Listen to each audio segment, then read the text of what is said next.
डंडेवाल 276 वाली नहर में आए हुए हैं और ये सीपी दिखाओ सीपी। ये हमने सीपी पकड़ी है और अल्लाह के फजल करम से इसके अंदर से हीरा कटने लगे हैं। जी सीपी ला 40-45 दिन ਉਹ ਚ ਦੱਬੀ ਦਾ ਹੁੰਦਾ ਵਾ ਰੇਤ ਚ ਫੇਰ ਨਿਕਲਦਾ ਹੁੰਦਾ ਕੁਛ लो जी नवी फसूड़ी कट दबिए ਹਲੇ ਰਹਿਣ ਤੋਂ ਫੜ ਉਹ ਦੂਸਰਾ ਫੜਨੀ ਹੈ ਪੱਲੀ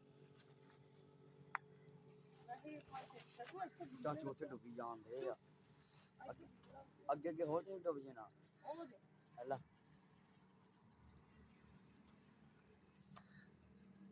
ਇਹ ਟੁੱਟ ਗਈ ਹੈ ਇਹਦਾ ਹੁਣ हेलो जी हीरा निकले आ देखो नजारा करो चेक करो करोड़पति बन गया मुंडा।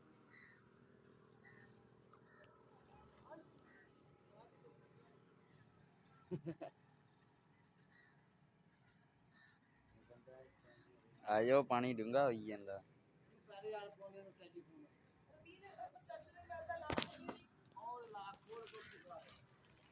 अच्छा ਤੁਹਾਡੇ ਉਹਦਾ ਸੀਓ 50 ਆ ਦੇਖੋ 3 ਨੰਬਰ ਕੋਈ ਮੱਛੀ ਅੰਦਰ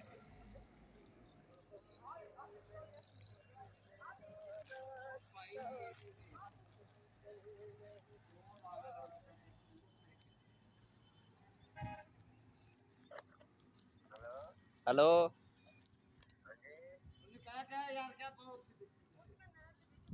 नहर च बड़े हैं आ जाओ। अस्सलाम वालेकुम ਮਮਾ ਜੀ ਜਦੋਂ ਆਣਾ ਸੀ ਨਹਿਰ ਦੇ ਵਿੱਚ ਵੜੇ ਹੋਏ ਆ ਪਾਣੀ ਅੱਗੇ ਨਾਲ ਵੀ ਬਹੁਤ ਘੱਟ ਹੋ ਗਿਆ ਤੇ ਮੱਛੀ ਅੱਗੇ ਨਾਲ ਜ਼ਿਆਦਾ ਹੋ ਗਈ ਆ ਆ ਦੇਖ ਲੈ ਮੈਂ ਵਿੱਚ ਬਣਿਆ ਫੁੱਲ ਗੋਡੇ ਦੀ ਘੜਾ ਬਸ ਪਾਣੀ ਜਾਂਦਾ ਸਾਡੀ ਵਾਲੀ ਉਹ ਵੀ ਪੁੱਲ ਦੇ ਲਾਗੇ ਬਿਲਕੁਲ ਲਾਗੇ ਪੁੱਲ ਦੇ